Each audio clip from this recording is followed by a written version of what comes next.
Nous terminons ce télédimanche dans le décor de l'Or à l'appel. Merci de nous y accueillir, Vincent Lagaffe. Vous êtes là depuis le début de la semaine. Est-ce que dans votre plan de carrière, vous aviez prévu d'être animateur de jeux télévisés? Ah, pas vraiment, non. Non, moi j'y suis venu, mais alors, complètement par hasard. Si, la télévision m'attirait lorsqu'elle était en direct. Le direct me plaît beaucoup. Parce que ça nous rapproche énormément de la scène. Et c'est vrai que sur scène, quand on se plante, on se plante. Il faut se débrouiller pour rattraper le truc. Et là, je vis exactement la même chose. J'ai l'impression de faire un spectacle tous les soirs. Alors vous avez accepté, j'imagine, sous certaines conditions. Ouais. Qui vous a fait la proposition et pourquoi avez-vous dit oui? Alors, sous certaines conditions, oui. Qui m'a fait la proposition? C'est Guy. Guy est venu me voir un soir après le spectacle dans ma loge au théâtre, lorsqu'on jouait le Surbook. Guy Lux, bien entendu. Guy Lux, bien sûr. J'appelle Guy parce qu'on est devenus tellement copains maintenant depuis la classe sur FR3. C'est quand même Guy qui m'a permis d'être à la télé pour la première fois.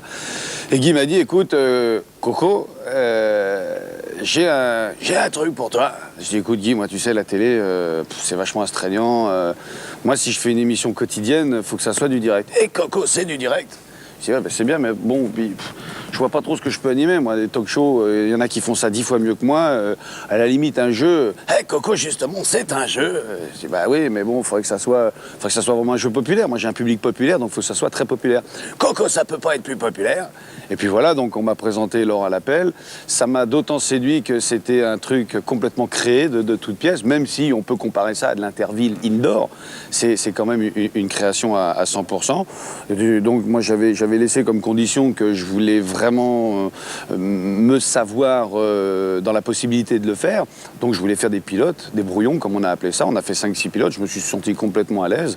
Ça m'amusait. Et à partir du moment où ça m'amuse, je me suis dit, allez, vogue la galère. Est-ce que vous étiez amateur de jeux télé en tant que téléspectateur auparavant? Oui, moi j'aime bien les jeux. Moi j'aimais bien les jeux. Mais ça remonte de loin. Hein. Moi je me souviens, il y avait un truc qui me plaisait beaucoup qui était animé par Pierre Bellemare qui s'appelait La tête et les jambes. J'ai adoré le Schmilblick, j'ai adoré les jeux de 20 heures, j'adorais tous ces trucs-là. Et du coup, maintenant, le fait de me retrouver derrière la caméra me remet 20 ans en arrière. Alors, depuis 10 ans, le jeu quotidien à la télévision, c'est une bonne affaire pour les producteurs et ça fonctionne très très bien sur toutes les chaînes, comme nous allons le voir avec le reportage d'Isabelle Billet. Alors, quel est le bilan, votre bilan personnel d'une semaine, sur ce que vous avez vécu depuis une semaine? Mais j'ai vécu une angoisse folle le jour de la première parce que c'était vraiment un gros challenge pour moi. C'était un peu m'exposer au feu nourri de tous ceux qui aiment un peu décrier ce genre d'émission. Mais ma foi, je suis heureux, je me sens vraiment bien et je dis pas que je ferai ça 3 ans, mais faire ça une saison, ouais, pourquoi pas. Une saison, c'est quoi? C'est un an? Une saison, déjà, là, je vais jusqu'en juin 96, jusqu'à cet été. Si le bilan est positif, ma foi, je renchaînerai peut-être pour une année. Mais bon, dire Fontaine, non. Mais si je suis vraiment heureux là-dedans, peut-être qu'après, je ferai autre chose en télévision. Maintenant, moi, je reste avant tout comédien, je reste avant tout un mec de scène. Et c'est vrai que mon vrai métier, c'est la scène, c'est le public. Mais là, on est sur scène et on est en public. Donc c'est assez... on ne sait pas exactement quoi choisir. Moi, je suis vachement heureux ici et je suis très heureux sur scène. C'est plus reposant. Maintenant, cela dit, il faut savoir une chose, et c'est que c'est beaucoup plus facile de faire de la télévision que de monter sur scène. Ça, c'est indéniable. Quelle est la difficulté majeure pour vous? La difficulté majeure pour moi, c'est d'abord de respecter le timing. Parce qu'on ne peut pas se permettre de présenter le journal à 21h. Si ça tenait qu'à moi, on le ferait. Mais c'est le timing pour moi.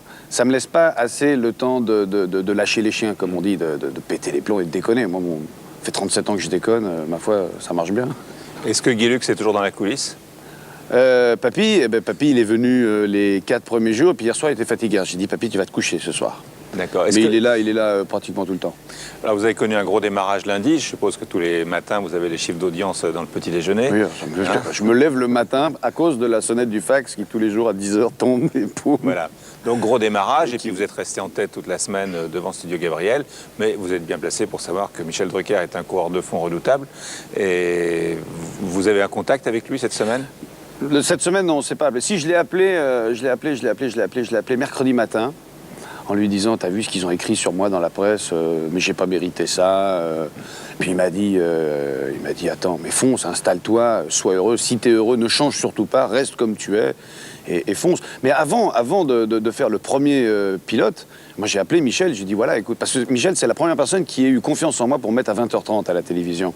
Donc j'ai tout de suite pour moi, c'est un peu comment on peut dire, l'unité. C'est un petit peu mon repère. C'est le maître étalon. Michel, tu es un maître étalon. Mais c'est vrai, je l'ai appelé tout de suite en lui disant, écoute, on me propose ça. Est-ce que tu crois que si je fais de la télé, les gens viendront plus me voir sur scène? Ils m'ont dit, pas du tout. Les gens t'aiment, donc vas-y, fonce. Fonce, fais-le. Au contraire, si c'est direct, si t'es heureux, si t'as envie de le faire, vas-y.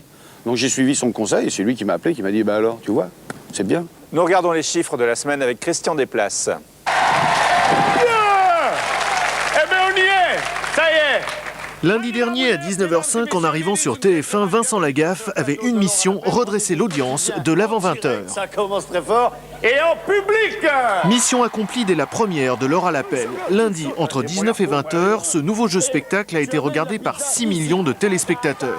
La semaine précédente, la série américaine L'Agence Touriste ne réunissait en moyenne que 4 300 000 personnes à la même heure sur TF1.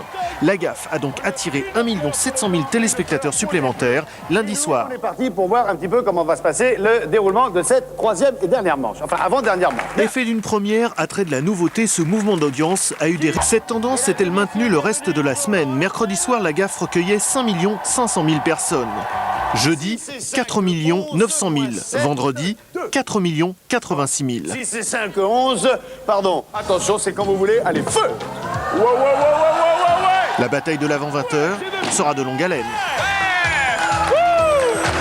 Bien, le week-end, que faites-vous? Ce premier week-end, là, aujourd'hui dimanche. Hier j'étais à Chantilly en train de faire du jet ski chez mon pote Jean-Phi. Et puis cet après-midi, si vous me cherchez, je serai sur un plan d'eau à Chantilly chez JP pour aller faire du jet ski. Et c'est vrai que le week-end, j'essaye d'aller faire du jet avec ma femme et des copains. Parce que d'abord, c'est un sport qui est très très physique et qui me décharge un petit peu de tout ce speed que la télé vous rentre par tous les pores de la tête en vous disant faut que tu dises ça, faut que tu fasses comme si, t'as vu le chiffre, t'as vu ça, ça me gonfle, tout ça. Par contre, quand je suis sur un jet ski, il n'y a ni fax, ni téléphone, il n'y a personne. Je suis le roi là-bas, c'est génial. Merci Vincent. Vous connaissez Jean-Pierre Descombes? Certes. Vous l'avez rencontré déjà sur quelques plateaux. Ah oui, un petit Plus peu. de 20 ans après les Jeux de 20h, alors il reprend la route pour une émission qui s'appelle La boîte à mémoire. C'est un nouveau jeu qui va démarrer demain, lundi à 13h sur France 3. Véronique Jacquinet a accompagné Jean-Pierre Descombes sur le premier tournage. Le jeu n'était pas encore connu, donc c'était un petit peu dur d'avoir des candidats. C'était en Avignon.